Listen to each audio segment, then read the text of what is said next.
और देखिए war zone से बड़ी खबर जो आ रही है, इसके साथ हम शुरुआत कर रहे हैं कीव से। बड़ी खबर, यूक्रेन की राजधानी पर रूस के न्यूक्लियर हमले की आशंका और ज्यादा बढ़ गई है। कीव पर रूस कर सकता है न्यूक्लियर टैक्टिकल वेपन का इस्तेमाल। सीएनएन को इंटरव्यू में कीव के मेयर विताली की तरफ से सनसनीखेज दावा किया गया है। कीव है रशिया का मेन टारगेट, यह मेयर की तरफ से दावा। सीएनएन को दिए गए इंटरव्यू में कीव के मेयर विताली किश्चको ने सनसनीखेज दावा किया है। उसके मुताबिक रूस कीव पर न्यूक्लियर अटैक की तैयारी कर रहा है। यानी कीव पर हमला रोकने के बाद रूस ने डोनबास का रुख किया था, उसी कीव पर फिर से चढ़ाई होने वाली है। सीएनएन को दिए गए इंटरव्यू में कीव के मेयर ने कहा कि कीव रूस पर कर सकता है टैक्टिकल न्यूक्लियर वेपन से हमला। कीव है रूस का मेन टारगेट। कीव में लौट रहे लोगों की सुरक्षा की गारंटी नहीं। बगैर अमेरिकी यूरोपियन कंट्री की मदद के हमारा बचना असंभव।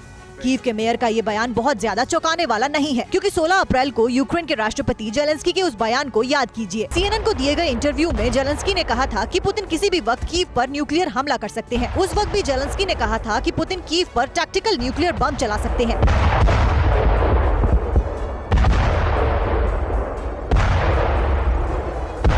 ताज़ा बयान में कीव के मेयर ने कहा था कि जो लोग कीव छोड़कर गए हैं वो कीव ना लौटे तो बेहतर होगा, क्योंकि कीव उनके लिए सुरक्षित नहीं है।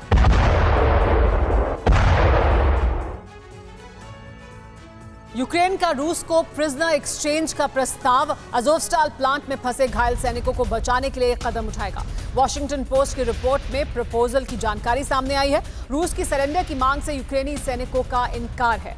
रूस लगातार स्टील प्लांट पर टैंक से हमला कर रहा है।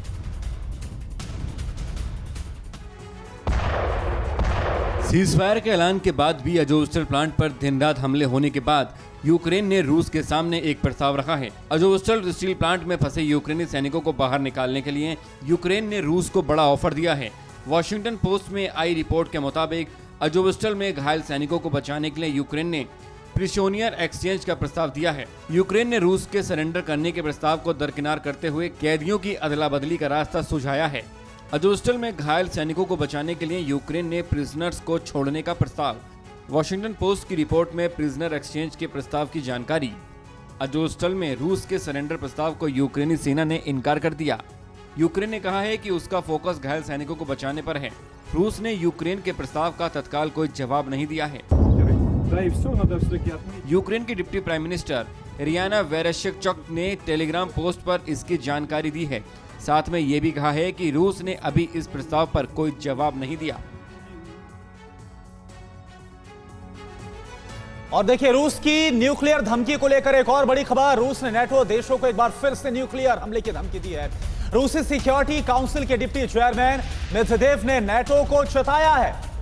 मेदवेदेव ने साफ कहा रूस के खिलाफ नेटो की हरकतें फुल स्केल न्यूक्लियर वॉर की वजह बन सकती है। यह धमकी ऐसे वक्त में आ रही है जब फिनलैंड किसी भी वक्त फैसला ले सकता है मिलिट्री ब्लॉक में जाने के लिए।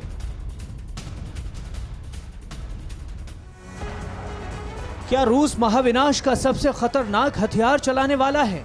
क्या रूस एटमी युद्ध का बिगुल बजाने वाला है?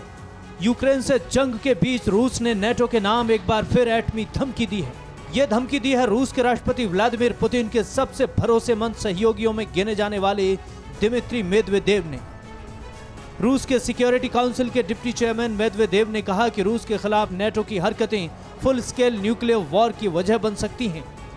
मेदवेदेव ने नेटो पर जानबूझकर भड़काऊ कदम उठाने का आरोप लगाया और कहा कि नेटो यूक्रेन को हथियार दे रहा है, लड़ाके भेज रहा है, हमारी सीमा पर सैन्य अभ्यास कर रहा है।